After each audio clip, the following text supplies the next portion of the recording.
You're listening to the Armchair GM Sports Network.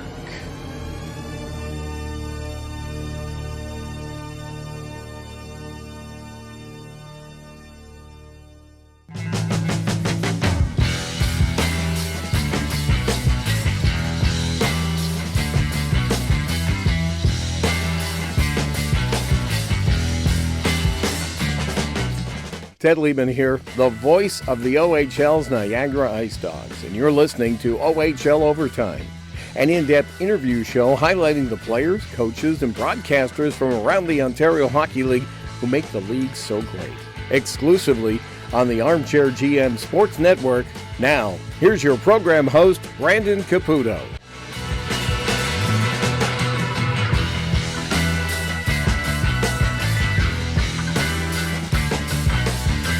Welcome into another installment of OHL Overtime right here on the Armchair GM Sports Network. My name is Brandon Caputo. I am the host of the program. You can follow me on Twitter at bcaputo_AGM. If you want to follow the podcast, you can do so on Twitter at Armchair GM Pod. You can also like us on Facebook, Instagram, and we are now on TikTok by searching the Armchair GM Sports Network. And we're also available on all audio platforms. Wherever you get your podcasts at, we are available for you guys on demand. Thank you to all those listening in audio, as well as those on the video version of the podcast. If you're enjoying the video version of the podcast, we'd really appreciate subscribe and smash that bell for all updates on new videos that get released here on the network. Really appreciate that. Title of the video, Eastern Conference Final in the Ontario Hockey League. Just wrapped up a few days ago. I was able to be at 6 of the 7 games for the Eastern Conference Championship between the Peterborough Petes and the North Bay Battalion. The Peterborough Petes coming out on top in Game 7, battling back after being down 3-2 in the series, winning it in Game 6 in overtime thanks to Avery Hayes, and then getting some timely goals in Game 7 up in North Bay on the back-to-back thanks to Owen Beck and then J.R. Avon, Peterborough boy, getting the eventual game-winning goal and series-clinching goal for the Peterborough Petes. But in today's episode, we've got some solid guests for you lined up. We've got interviews with both general managers, Mike Oke of the Peterborough Petes, as well as Adam Dennis of the North Bay Battalion. And then we've also got some analysis from radio voices from both of the teams. We've got Matt Sookram from the North Bay Battalion over on the front line that does the radio for them. And then we've also got Stew Kernan, the legendary Stew Kernan, who's been calling games for a very long time here in the Ontario Hockey League and the radio voice of the Peterborough Petes. So we'll hear from both those gentlemen as well. And then to wrap up, we've also got the post-game from Game 7 with the winners, Peterborough Petes, head coach Rob Wilson and forward Avery Hayes, going to his second consecutive OHL championship. So that's how today's show is going to go, and we're going to start off with the general managers. We're going to start with the general manager of the North Bay Battalion, and that would be Adam Dennis. Joined now by the general manager of the North Bay Battalion, Adam Dennis. Adam, first question, just it's been quite the ride for you, obviously being drafted by the Sabres in the NHL as a goaltender, then becoming an assistant coach, and now becoming a general manager. How has the kind of the transition been coming up to the front office now, having a lot of different perspectives of the ice? Well, I'll be honest with you. I think that the journey is what gives you that experience when you do finally get the opportunity. And it's been a lot of years kind of formulating how I would want to run things if I ever had the chance. So it feels nice to be able to put it to practice. And certainly I think having a year with no pandemic restrictions this year has been really nice too. So knock on wood. But it's been fun for sure. And certainly we've got a lot of great people to work with that make it easier too. And as a former OHLer yourself, you know the ebbs and flows of the Ontario Hockey League and junior hockey. Just things didn't go great for the North Bay Battalion about 3 years ago. You were last in all of the CHL, and the progression that this team has made since then. Can you just talk about having the first pick, getting Ty Nelson, getting Matvey Petrov in the import draft was big, but being able to have that organizational development and get you guys to this point, Eastern Conference Finals 2 years in a row. Can you just talk about that huge transition, being able to get back up the standings so quickly? Yeah, well, I really think that if you go back to that 2019-2020 season where we did get the first overall pick, I think it was really two different seasons. We had obviously a coaching change, so with Ryan Houlihan coming in mid-December, I think it really gave us the start at that point. So before the next season, that was really our starting point. We got to kind of get the non-negotiables in place, get some of the structure that we wanted,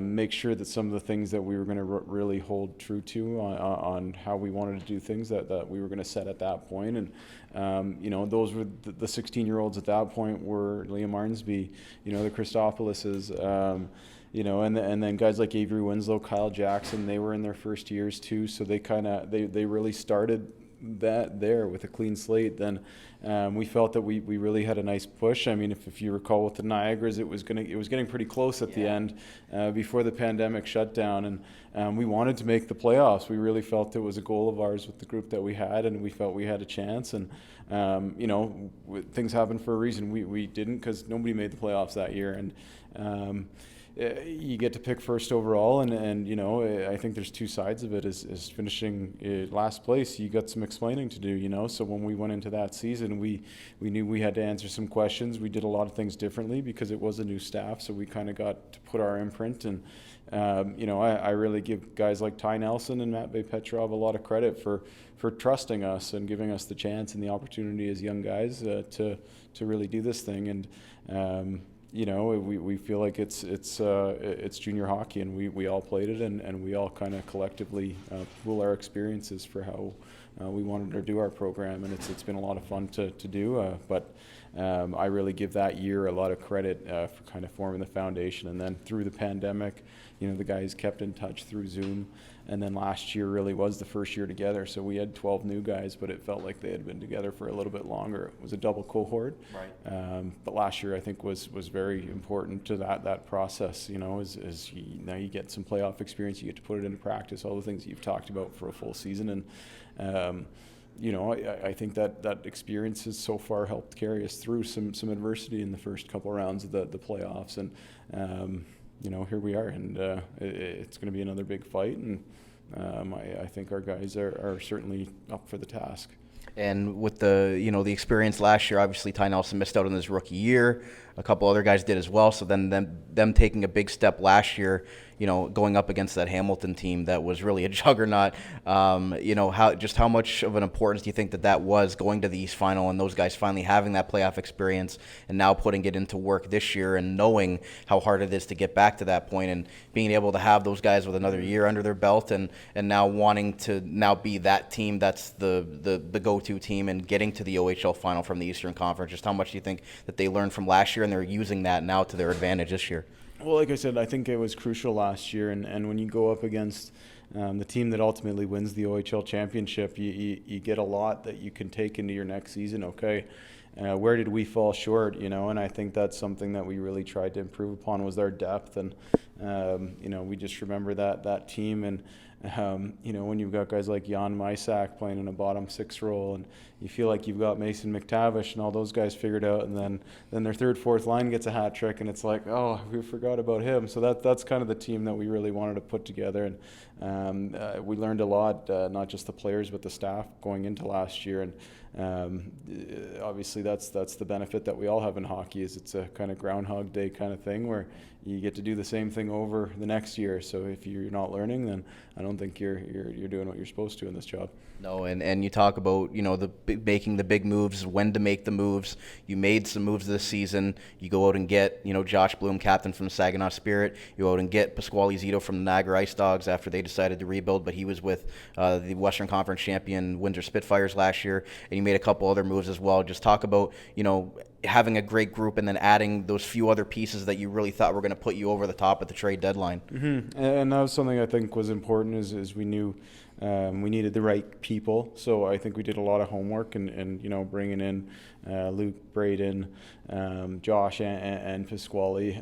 We knew that they were really high character kids and would be able to come into a dressing room and fit in right away. But I think it was important to get the moves done early for us specifically. We wanted to be a tight-knit group, so I think being able to do that and getting the guys kind of comfortable a little bit earlier, you get to go through a lot. The Christmas party, they get used to their billets, and then when you hit the ground, get back for that second half, we we really felt like we were, the guys had been with us now for a couple months, it felt like. So I think it was a real benefit that we had, and it took some of the pressure off going into the trade deadline too. So I don't think our guys were gripping their sticks as much or worried about things. We were able to kind of settle things down a little bit earlier, and everybody kind of knew at Christmas break where they were going to be in the second half. So I think that was nice. But no, I think the right people, the guys that kind of fit our style and the things that we do, I think was really important. And they're all leaders on the teams that they came from. So I think that was crucial to what we did. Right, and a few more questions here for Adam Dennis, North Bay Battalion General Manager. I'd be remiss if I didn't ask you, being a goaltender yourself, what the progression and the development of Dom DiVincentis has meant to this organization. Obviously now drafted by the Winnipeg Jets, but did you, as a goaltender yourself, kind of teach him a few things or just kind of show him how it goes along? Because you were, an OHL goaltender that was drafted in the NHL too, so you understand that type of pressure that Dom's under. Did you kind of feel like it was kind of like a second coming of yourself, kind of the last couple of years with Dom DiVincentis, and how much of a great goaltender he's turned into for North Bay? I wouldn't say that. I'd say that I'm always there for a goalie conversation if he wants it. The goalie coach, Maverick Parks, he does an awesome job being the main voice for Dom. And Mav and I talk a lot just because, it's important. I think the position when you have somebody that you can bounce ideas off of, that you do that. But Mav's the main voice, and certainly if Dom ever has questions, then I'm there. But he's a guy that first of all, we were able to get in the sixth round. So I think he was the 12th goalie taken, and that in itself, we had him rated very high. He was outstanding in the GTHL finals, and again, nobody played the OHL Cup final, so maybe that was to our benefit that he was still around. But he grew a little bit, I think, from 5'10" to maybe 6'2" by the time the pandemic was over. So that was again a big one. But his preparation and his pro habits have never really changed. He's in awesome shape. He prepares himself like a pro. I think that's where his consistency comes from, is he doesn't really get too high, too low. And he gained some valuable experience last year. Like, he played as a 17-year-old in the conference finals, so I think that it's really paying dividends for him now. But he's really, from a technical side, made himself a bigger target. I remember last year heading into the draft, teams asking if he was big enough, and I don't think teams are asking the same question now. He hasn't necessarily grown over last year. It's just he presents himself a lot bigger, and the way that he's adjusted his game, I think, is really cool to see the maturity in it now. And he's been our MVP arguably all season, and one of our most consistent guys. And I think anybody that has a goalie like that is going to be in good shape down the stretch and have some pretty good opportunities. Yeah, two of the best going at it in the series with Michael Simpson, Dom DiVincentis for sure. Last question for you. It seems like this team, can really play any style. They can run and gun, they can bang, they can play defense, they can play offense, they can play any sort of style that you want. Is that the type of team that you think is, something that would be a championship caliber team for the OHL championship and for the Memorial Cup? Is that kind of the way that you wanted to build the team, be able to make sure that it can play any sort of style, they can run four lines and really, go at any sort of team and really have no deficiencies? Yeah, we felt like we wanted to play a really competitive style. I think that to do that over what you hope is 4 series and 7 games, you need to have that kind of depth. So I think we wanted to be durable, versatile, and all while doing it at a high pace. So I think that takes the people to do that, but I think that our staff has done an awesome job in practice and in the gym, and then keeping these guys ready to go and fed and healthy and all that other stuff that goes along with it. But it takes a lot of buy-in, and I'd say that's how we wanted to build the team. Thank you to North Bay Battalion General Manager Adam Dennis for those thoughts during the series. Obviously not the result that North Bay wanted in the end, coming up obviously 1 goal short and having the Eastern Conference Championship Bobby Orr Trophy hoisted in North Bay Memorial Gardens for the road team. But what Adam Dennis has done with the North Bay Battalion, over the last couple of years has been pretty incredible for him and head coach Ryan Houlihan to get this team to this point, considering where they were, as I mentioned in the interview, back in 2020. So great stuff from the North Bay Battalion. Very awesome fan base. They got a ton of support throughout the playoffs. The Gardens were rocking at the games that I was able to go to in person, and we'll see how the North Bay Battalion kind of reload for next season. going to be tough to get back to that spot again, but they've proven it that they can do it in back-to-back years. So we'll see if they've got another one under their belt with Adam Dennis at the helm as the general manager. Next up, we're going to go to Mike Oke of the Peterborough Petes and get his thoughts on how he constructed this team and missing out on that season in 2019-2020 when they were really going for it as well before the pandemic shut down that season, and getting his thoughts on their roster at the time and now getting to compete once again. So here's Mike Oke, general manager of the Peterborough Petes. Joined now by Peterborough Petes general manager Michael Oke. First question, just what has it been like being able to have this team back in a competitive role? I know in 1920, you guys had a very good roster being based in Niagara. I remember when you guys went out and got Akil Thomas and Nick Robertson, who's obviously with the Toronto Maple Leafs. You guys had a really, really strong roster, and it was cut short with the pandemic. How much did you guys want to, make sure you made a run at it again after, kind of feeling shortchanged with the pandemic season? Well, we definitely felt shortchanged. We felt that we had put together a great lineup from top to bottom. You mentioned picking up Akil Thomas was really kind of the final piece. But over the course of that season, we made some significant moves, bringing in defenseman Hudson Wilson and Jacob Paquette too from the Ice Dogs, and and then things were really clicking, and then all of a sudden, the pandemic hit and things got shut down. So we felt really shortchanged, no doubt about it. Not having the ability to play the following season was disappointing from the standpoint that we felt we had a lot of returning players that would have been able to bring that experience from 1920 forward.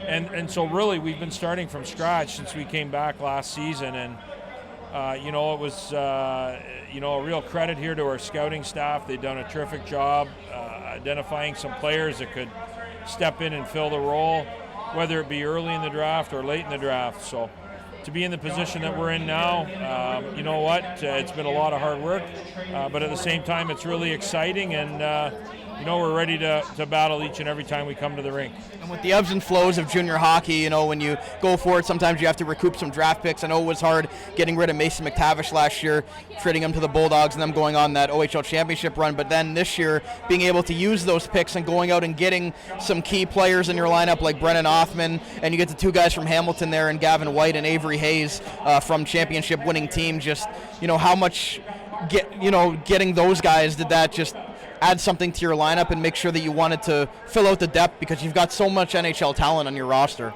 Well, it was a real difficult decision last year to move Mason McTavish because we knew what a special player he was. But at the end of the day, I just didn't think we had the supporting cast around him to, take a deep run. And seeing firsthand what Mason was capable of, I was really confident he'd be in the NHL this year as an underage. So we made that move. We were able to acquire some draft picks that we felt would be able to help us down the road. We were able to acquire some players in Jonathan Millet, and he's a key piece for us right now here. And then moving forward, over the course of the summer, we added Connor Lockhart. We targeted some other guys, guys like Owen Beck, guys like Brennan Othman, Gavin White, and Avery Hayes. We really felt that if we could acquire those type of players that have been to the finals, been to the championship games, in Brennan and Owen's case, both those guys on the international stage, winning gold medals for Canada, we felt that it would be a great asset to have them. When you get into the playoffs, into the tough battles, into these long series, that experience, they would bring that to the team, and it would certainly help the overall group. And when you have all that talent and comes great expectation as well, what did you see after the trade deadline? Just, things weren't exactly clicking. You guys weren't, the team that you had expected to be after the trade deadline. Do you think that going through something like that where they had a sub 500 record after the trade deadline really helped them when it came playoff time and push comes to shove in these last two rounds? They've really, shown up as the team that everybody expected them to be. What did you think of, after the deadline and not playing well that maybe is helping them now as they're getting through to the Eastern Conference Final? Well, when you make as many changes as we made, and we go back to even late November when we brought in Brennan Othman, he really didn't spend a lot of time with our group prior to the trade deadline, just from the standpoint he was here for a little bit and then left for Team Canada for almost a month. And then we added in Owen Beck and Hayes and White. So now all of a sudden the dynamic of your team does change a little bit. Everybody's role adjusts and shift. The coaches were getting to, better understand each of the players and their skill sets, what they would bring to the team, better understand overall how, each individual player, could be best utilized. So there's some growing pains when you make moves like that, no doubt about it. It doesn't always click. But we were really confident that each and every game, as we went from the trade deadline towards the end of the year, we could see things starting to kind of get into that groove. And, we really had a lot of belief in our core that once we hit the playoffs, we'd be able to match up with anybody. And certainly in Sudbury, we faced a really, really tough opponent, a series that, we won in 4 games, but it really wasn't indicative of the play. The Wolves were a very, very tough opponent for us. Next up, the Ottawa 67s, again, a team that set franchise records this year, and we knew that, they were going to be a real challenge, and that's exactly what that series was. And now we're matched up against a very, very talented North Bay team, full of lots of firepower, very, very good goalie, strong defense. So again, this series here is going to be a real challenge for us. We're going to have to be on the top of our game each and every night, each and every shift. And, if we're going to come out on top, we've got to be at our best. And I think together, collectively, we have a core that is willing to do what it takes, and now we just have to put it in play. And last question for you. You mentioned goaltending on the other side with Dom DiVincentis, but your goaltender, Michael Simpson, can you talk about, this great goaltending matchup that we're going to see in the Eastern Conference Final between those two, DiVincentis and Simpson, and what Simpson's meant to this team so far this year? Yeah, Michael's had a terrific season, undrafted, and, he's really come to the forefront this year. And when you looked at the goaltending stats at the end of the regular season, really it was these two goalies, number 1 and 2 in categories, throughout the goaltending stats. So Michael Simpson has been somebody that's, really at times, we've maybe hung him out to dry, but he's saved our bacon a couple of times. And that's what you need in a goaltender. We know at times he's going to be the last line of defense, and we're going to need him to come up big, and he's done that. At the same time, we know there's games where if he's not feeling it, we have to make sure that, the guys in front of him adjust their game to help him out. And quite frankly, our other goalie, Liam Stutska, our guys have a lot of confidence in him, which is nice. That's a real good feeling. At the end of the day, I think our group collectively, they have a lot of confidence in one another, and that's what you need to really make these deep runs. They have confidence in the coaches and the game plan that they put together. They have confidence in one another, and so those two things combined is going to be key in us, extending the playoffs. Thank you to Mike Oke, the general manager of the Peterborough Petes, for the great analysis of his team, and obviously going on to the OHL Championship now, Eastern Conference champions, winning Game 7 there against the North Bay Battalion. So great stuff from Mike Oke on constructing this team, bringing in so many solid pieces for head coach Rob Wilson to utilize and get them to this point. So with that said, we're going to take a break on today's show, and we're going to come back. We're going to get more interviews, this time with the radio broadcasters from both teams, Matt Sookram of the North Bay Battalion and Stew Kernan of the Peterborough Petes. So stay right here. We'll be right back on OHL Overtime right here on the Armchair GM Sports Network. You're listening to the Armchair GM Sports Network, the Niagara region's best local source for North American sports podcasting coverage. By sports fans, for sports fans.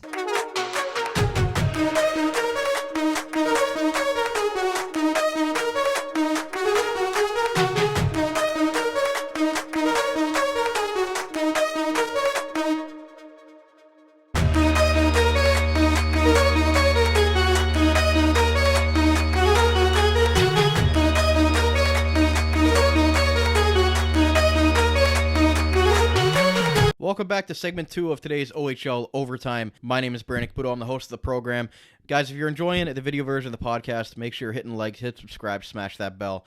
for all updates on video versions of our podcast that get released here on the network. And if you're listening to us on demand in audio form, thank you very much for that as well, and give us some love on whatever platform you're listening to us right now. In part 2 of today's show, we talked to the general managers. In part 1 from the Eastern Conference Final, we're going to talk to some of the radio broadcasters from the teams as well. We're going to have Stew Kernan from the Peterborough Petes, but we're going to start off here with Matt Sookram from the North Bay Battalion and the Frontline podcast. They do a great job with the radio broadcast for the North Bay Battalion live on YouTube, and Matt Sookram is one of the voices of that program. He does some great analysis in this interview about just the progression of the North Bay Battalion over the last few years and what he really thought that was going to be. Obviously, it didn't happen in Game 7, but a team that was really poised to make a run for the OHL Championship, coming up just short, 1 goal short in Game 7 of the East Final. So here's Matt Sookram, radio broadcaster for the North Bay Battalion on the Frontline podcast, discussing what he thought of the North Bay Battalion this season. Joined now by North Bay Battalion play-by-play announcer for the Frontline podcast. That would be Matt Sookram. Matt, exciting time here for North Bay this season, obviously making it to the Eastern Conference Final for the 2nd straight year. But there seems to be a little bit of a different feel this time around. Obviously, that Hamilton team that North Bay ran into was pretty much a juggernaut last year. Getting that experience now, North Bay really seems like they're the team that really wants to take it to the OHL Final this year out of the Eastern Conference, and they've made the moves and produced on the ice to show that they are poised to take that next step this year. Yeah, absolutely. I think the feeling is that they revamped in the offseason, getting guys like Justin Ertel to join them, Dallas Stars draft pick, and then getting another year out of Matvei Petrov and Dolan Wakely coming along strong, and Liam Arnsby doing his thing as the captain, and knowing that Ty Nelson is drafted as well.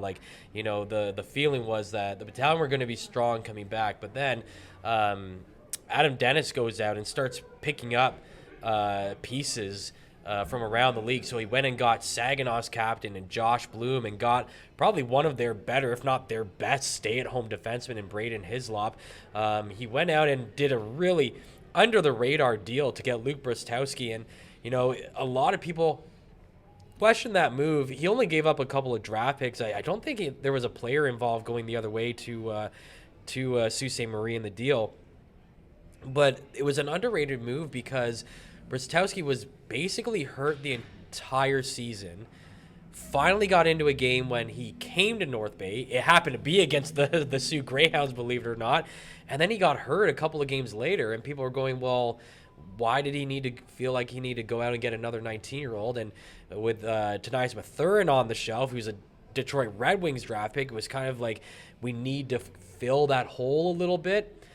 Ever since Brostowski has come back, people have gone, oh, that's why they went and got him. Another just solid stay-at-home defenseman, big-bodied guy that it's tough to get past. And they kind of took that Hamilton Bulldogs model from last year. They didn't go out and make the splashy move. They didn't go out and get Shane Wright, although there were rumors that they were at least interested. I mean, how can you not be interested in that kid, right? If you're a general manager and that guy's on paper, you're probably pretty interested in him. But, they didn't go out and make those kind of splashy moves, but they did get the right pieces to fit the puzzle, and what they've done is been able to build themselves 4 solid lines of guys that can play two-way hockey, of guys that put up really good numbers. This year they didn't have that guy that's going to go out and score 50, 60 goals, but they had a bunch of guys that put in 30, 35 plus. So yeah, that the feeling around the team and around the fans this year is that the battalion are geared up. They should be looked at as favorites. And I think not getting to at least this round probably would have been looked at as a failure. Absolutely. And you just talk about the progression of this team the last 2 to 3 years, obviously with the pandemic in between that. This was a team that was last place in all of the CHL less than 3 years ago. Yeah. They get Ty Nelson and Matvei Petrov, which is big, first overall and first in the import.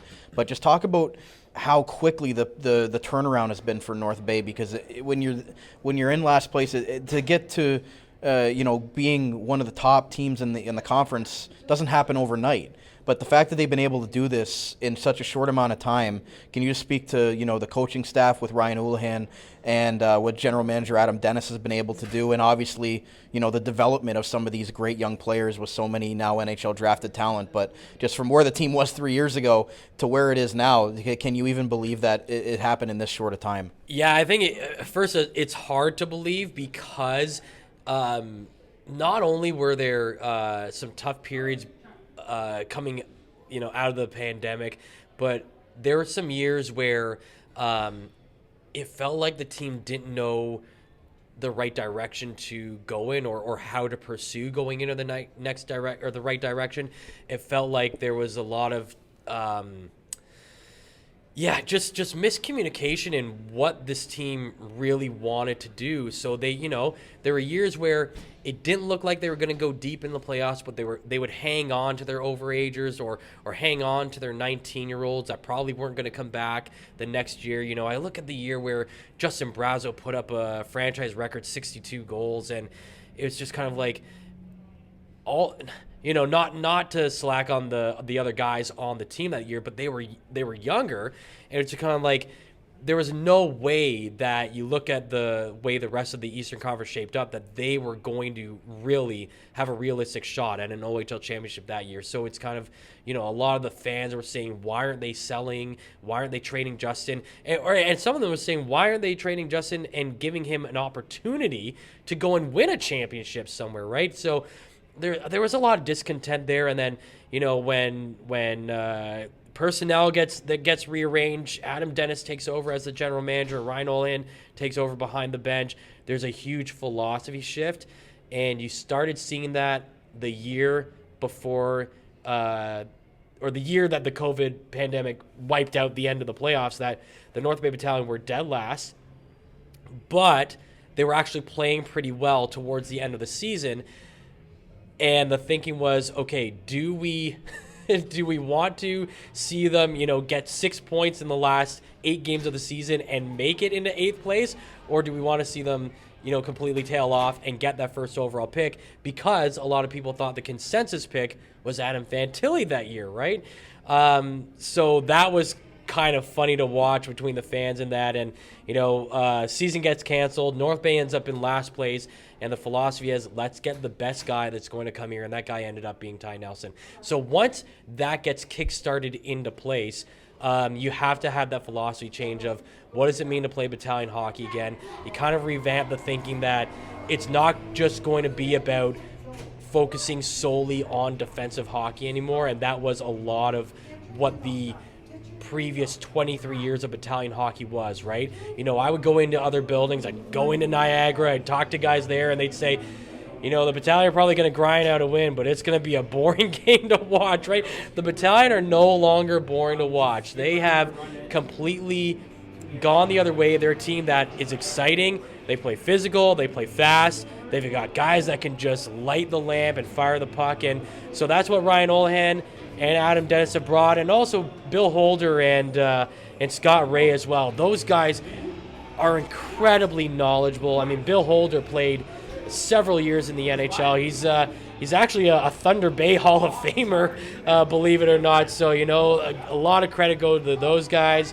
Scott Ray was Calder Cup champion with the Grand Rapids Griffins. So, I mean, these guys bring a lot of leadership and a lot of knowledge, and the players buy into it, and it's just been a system that's been completely overhauled over the last 3 years. And again, going from cellar dwellers 1 year to the next full season being Central Division champions. I mean, I don't know how many people would have predicted that happening, but it's been amazing to watch, and it's just been an awesome ride to see them go back-to-back to the Eastern Conference Finals and hopefully beyond this year. And last question for Matt Sookram here. You talk about how great the team has been as far as being able to play in any style. They can run and gun, they can bang, they can play defense, they can play offense. They're a very well-rounded team. But last question, can you just speak about what Dom DiVincentis has meant in the net, for this team. He's been at the top for most of the goalie categories all season long, drafted by the Winnipeg Jets in the NHL. Just what has Dom DiVincentis meant for the confidence of all the guys in front of him when he's back there in the net? They know that he can win them a game. They know that he can steal them a game. When he's on, he's probably the best goaltender, if not in the Eastern Conference, in the entire league. I think the Winnipeg Jets got an absolute steal with drafting this kid late in the 2021 draft there. I think that it says something about a guy's skill level when the number one goalie, Joe Verbetic, was already drafted by Montreal, and yet they weren't splitting the season 50-50 until towards the end of the year. And then in the postseason, they ran with Dom for a couple of those games in the second round, and they even let Dom play against the Hamilton Bulldogs in the Eastern Conference Finals as well. So that shows you how much faith this team had in the guy before he even, quote-unquote, assumed the number one job. And I mean, it just, and I've said it all along, I go back to the days when Jake Smith was here for the North Bay Battalion, their first 3 years. So much confidence when a guy is behind you and your team knows he can stop that puck at will, right? So, yeah, I mean, Dom has been completely part of the resurgence of this battalion club. You can't take away anything Joe Verbetic did for the team last year at all. He was outstanding, and he went through some of the growing pains with the team as well. His rookie season was that 2019-2020 season when they did finish dead last, and he goes on to get drafted by the Montreal Canadiens. So not to take anything away from what Joe did, but I mean, Dom has just risen to the occasion, and he's a guy that could potentially be here for 2 more years. But the guy that is manning the net right now in Winnipeg, his contract is running up. So I mean, I think those Jets front office guys are looking at what's going on here in North Bay and going, well, there's money on the table for Hellebuck, but there's also probably going to be money on the table for Dom DiVincentis. And, his time will run out eventually here in North Bay, and I hope that kid gets paid every penny that he's worth, because he has really earned it. Thank you very much to Matt Sookram, once again from the Frontline podcast and the radio broadcast of the North Bay Battalion. It was a pleasure to watch the battalion this year. Obviously, you got to see them a lot playing against the Ice Dogs within the division, but then watching them in the playoffs as well. Got to see most of their series against the Mississauga Steelheads, and then in the Eastern Conference Final, obviously against the Peterborough Petes, which was a heck of a series to watch, back and forth continuously, and just was all the way to the end. So thank you to Matt Sookram for those great thoughts, and we'll see kind of how the North Bay Battalion reload for next season. And last interview on today's show is going to be with Stew Kernan, radio voice of the Peterborough Petes. He's been the OHL for a long time, been a long-time radio broadcaster for the Sudbury, Hamilton, now with Peterborough, and doing a great job there with the Petes. So he's going to talk to us about, just that rough go they had after the trade deadline, acquiring all those top players. And then, once the playoffs hit, they really kicked it into gear and knocked out the number 1 and number 2 seeds in the Eastern Conference and the Ottawa 67s and the North Bay Battalion. So we're going to get Stu's thoughts about the kind of just the construction of the roster and how he thought the team has been playing up until this point and getting to this point, eventually becoming Eastern Conference champions. So here is the radio voice of the Peterborough Petes, Stew Kernan. Joined by the radio voice of the Peterborough Petes, Stew Kernan. Stu, obviously the Peterborough Petes getting to the Eastern Conference Final, just, they went through that little bit of lull after the trade deadline, but then really picked it up in the playoffs. What did you see as the difference in the first 2 rounds? And obviously getting past the number 1 seeded Ottawa 67s was pretty huge. So thoughts on the way the team's played so far through the 2 rounds of the playoffs? You know what? I have to admit, I was a little concerned with the way the team was playing after the trade deadline, because with all that talent, it just wasn't seeming to come together. But you know what? I've been doing this for a while now, and I've seen it many times that when the playoffs hit, teams change the way they play. And I keep telling people, they're sick of me saying it, but that imaginary light switch went off when the playoffs started, Game 1 against Sudbury, and the Petes, they figured it out. And, they've been playing some great hockey. They've been playing the type of hockey with all that talent that we thought they could. Michael Simpson has been great. The guys up front, the D's been playing well. So everything's come together, and as they say, it's come together at the right time. You want to be playing good hockey in late March and into April, and the Petes are hoping it continues.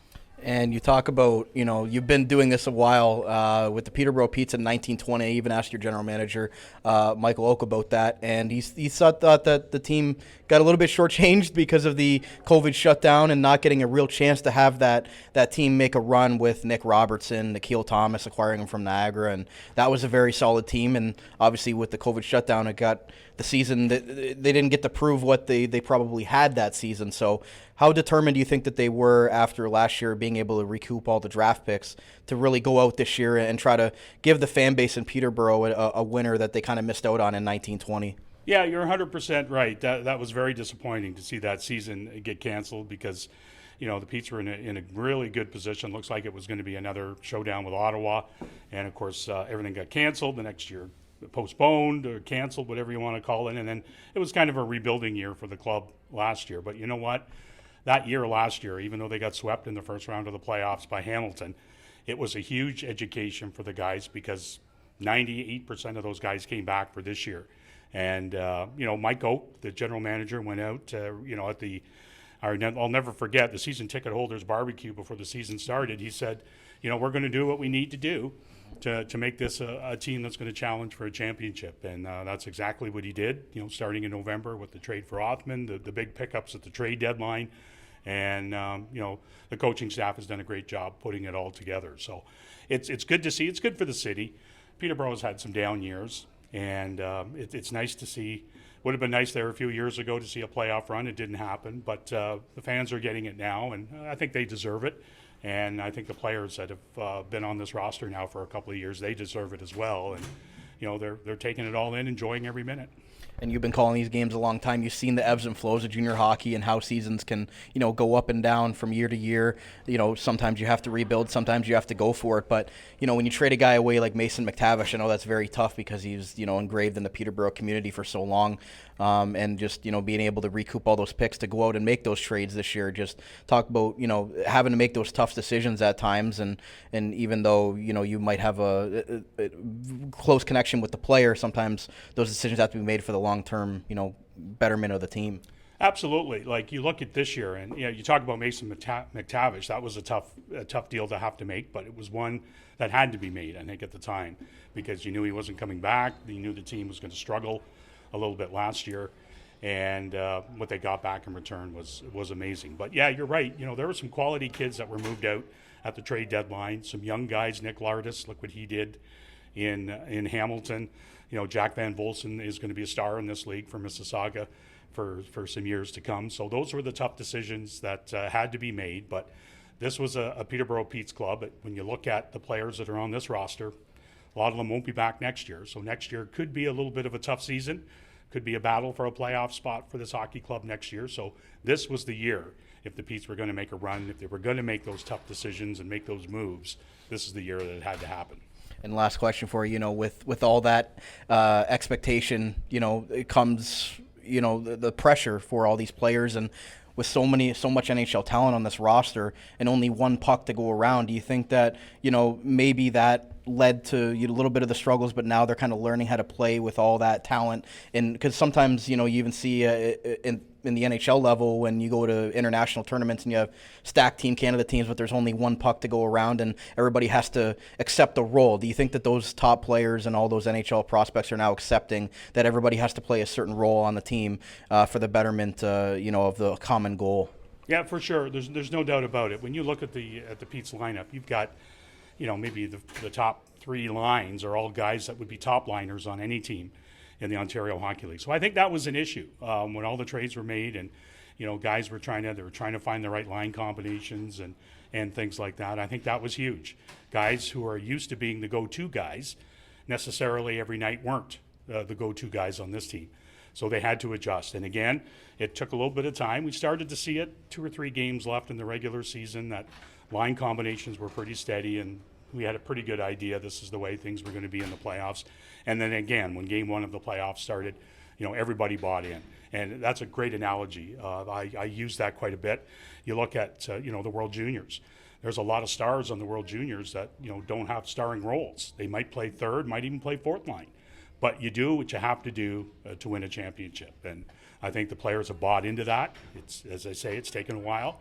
But it's been nice to see that they have, and they're being rewarded for their efforts. Thank you to the radio voice of the Peterborough Petes, Stew Kernan, for that great analysis. Going to the OHL Championship now for the first time in 17 years for the Peterborough franchise. And you feel good for them after having the 2019-2020 season, be cut short with the pandemic. As Mike Oke spoke to in segment 1 there, the general manager of the Petes, they really thought that they were going to have a shot at it, and now that they kind of reloaded there last year, getting some top-end picks for a guy like Mason McTavish, and then using those assets this year to really go for it. So great thoughts, as always, from Stew Kernan, and it's always a pleasure to catch up with him at the rink. Be calling many more games there this next series here in the OHL Championship, so make sure to go and listen to him if you enjoy the radio broadcasts of the teams. We're going to finish off today with the post-game press conference with the winners, Peterborough Petes, after Game 7, defeating the North Bay Battalion 3-2. We've got head coach Rob Wilson, and as well forward Avery Hayes, the former Hamilton Bulldog, who's now going to his second straight OHL championship. And I ask him about going up against some of those Bulldogs teammates that are now with the London Knights and how he's going to be welcoming that challenge. So here is the final post-game from the Eastern Conference Final in Game 7. Joining us now is Pete's head coach Rob Wilson and Avery Hayes. Coach, your team coming back from behind after Game 6 and now winning Game 7. How proud are you of your team's effort tonight? Yeah, I mean, they've been outstanding, really, the battle, but both teams were. I mean, I got to take my hat off to North Bay. They were exceptional, and an exceptional season. I mean, I just said to Ryan, 2 conference finals in a row. That's pretty hard to do, especially in this league with the recycling of young guys in and stuff like that. And they deserve a lot of credit, and you know what? This could have went in any direction at any time with a bounce either way. It was really hard fought. I think they deserve a ton of credit for the season they've had. I am very proud of our team, though. The guy beside me was banged up early. Just played through things and comes up with a massive goal last night and has been a real leader. I feel like he's been with us for 2 or 3 years, even though I know he had great years in Hamilton. He's been such a leader since he's come here. So just a great group. The group really came together. Really proud of the group. Avery, your team enters the OHL Championship Series for the first time in 17 years. How does it feel to be a part of this team now, heading into that? I mean, it's amazing. I've only been here for 4-ish months, and these guys are already like a family to me. They're all my brothers. I mean, it's so easy to play for them, and I'm sure they'd say the same about all the other guys in the room. So I'm just so happy to be going to the finals again, and I'm excited to see what we can do. Clark Heupel here from the OHL Tonight, Euro TV. Question for Coach. A team rep was watching from the window here, and he stated the minutes that Owen Beck put in, especially in the third period, blocking a shot in the dying moments. What impact did he have on the direction of the result tonight? Becker's been another guy that just, his face-off percentages through the roof, his block shots at key times. He scores that goal that really gets us going. Yeah, he's been a huge pickup. We wanted him. He was, obviously Avery and Whitey from Hamilton, their experience and everything. But Becker, when we heard Mr. Saga were maybe possibly looking going a different direction, he was a guy that we were really hungry to get, and we, gave up a lot for him. And but you see why. He's been just fantastic in so many areas. Why Montreal's so high on him, the way he's been playing. I mean, I gotta also add, our captain's been just outstanding for us with shot blocks all playoffs. I mean, if you talk to the players, they love this guy, and he's at the hospital right now. But Sean has come out huge for us in this playoff, and he's such a big part of this group. And I know the players love him, but the coaching staff think the world of him too. And not many guys will go into a game and block a shot with his face, and he did it twice tonight. And unfortunately, he's at the hospital now, but he's just pumped that we won. So I had to get something in for Sean because he deserves it. Coach, first off, can you talk about, obviously, Spearing going out in Perdeller as well, just how you were able to really shift the lines and make it work without those two guys out there getting hurt and being able the rest of the guys to rally around that and make sure that you guys are still going to have the bodies to be able to go out and win this game? Well, you know what, it becomes then you're trying to get a young guy in the lineup, and I thought McCallum did a phenomenal job, and he was really good earlier in the series when we got him in, and full confidence in him, and he's a very bright young player for us. He's only 16, but he did a real good job for us to take some minutes and soak some minutes for us. You know, and then we just shuffled around guys. And guys, the one thing I'm a big believer in during the regular season is getting guys playing with so many different combinations, and because then, you know, guys get used to tendencies later on in the season, and we were able to do that tonight. And you know, when you do that a lot, you're able to shift, and then you can go, oh yeah, well, he played with him and he's played with him, and it just comes off the top of your head. So for us, we were able to get those combinations out there. We knew that we could pretty much play anyone with anybody, and we have. And the guys did a great job with that, and everybody was just ready to go, and the bench was lively, and you couldn't give a guys enough ice. When you look at the way the group was, you know, like I said, that was a huge goal by Becker, and then Ira comes up with a big goal for us, and then JR gets the winner. Well, they were all shuffled around. I mean, all game, and that was a huge goal by JR tonight to put us into this final. Follow up to Rob, can you just talk about how proud you and your coaching staff are of getting all these individuals to buy in as a unit? You obviously had a great team on paper, but sometimes it doesn't necessarily generate to being the best team. How can you talk about those guys buying into the process and the system that you spoke about, and how proud you are of each of those guys being able to do that? Yeah, and I can tell you it's not easy for them. I can be miserable. I'm sure Hazy can tell you that. I can be miserable. So yeah, you know what though, we talked about it a lot, and we knew that. Like, I wasn't that concerned about it. I know other people are, you know, they were saying, you know, well, what's going on in Peterborough, but we had to find our feet, we had to find our way, we had to find our combinations, and full credit. But the guys we went out all got character. Like, when we added guys to our group that have character, and people were looking past that, and we weren't looking past that at all. And they came in and they fit in right away. Hazy talked about, like, this group is already like brothers. They are. It's amazing like, how close they are already, and they will do anything for each other. So that's a big part of it. And you know, like I said, there were some ups and downs and some challenges during that time. But I think we all felt that when playoffs came, we were going to come together. You never know what's going to happen, but you felt that we're going to come together and be a very difficult team to beat. And one quickly for Avery, can you just talk about the emotions of the last few nights, getting the game winner last night, coming out with a big victory tonight, and looking ahead to, you're going to be facing some of your old Hamilton Bulldogs teammates for another OHL championship in Humphrey, Diaco and Winterton. Can you just talk about the challenges that might present and just the emotions of the last 24 hours? Yeah, yesterday was one of the most emotional games I feel like I've ever played in my career, and it felt great to get that goal in overtime. It was kind of like a sigh of relief. I never had a doubt that we were going to lose that game, but just to see that puck going at the end, it felt great to know we were going to a Game 7 and having such a quick turnaround today. I feel like it kind of helped us to build off that, knowing they have such a good crowd here. So I feel like that helped us have our own kind of momentum on the bench and in the locker room.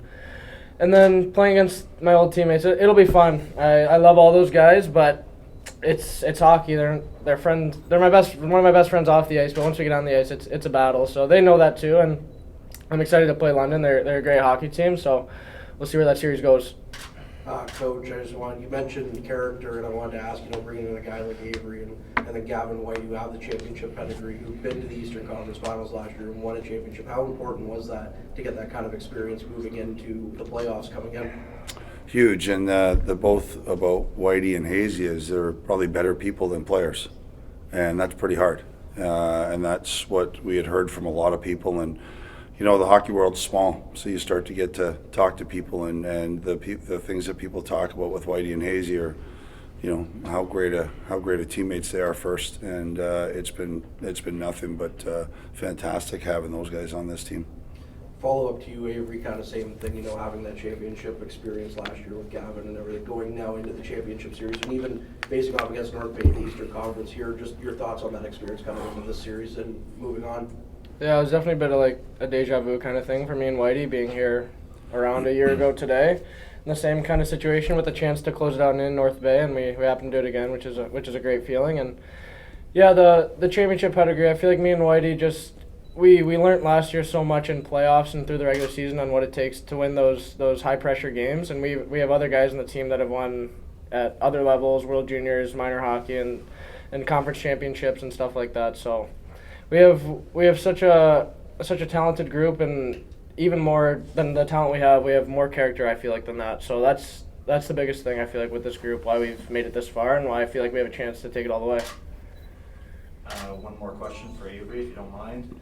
Thursday comes quick. How do you get yourself in a good position to be ready for Game 1 against the Knights?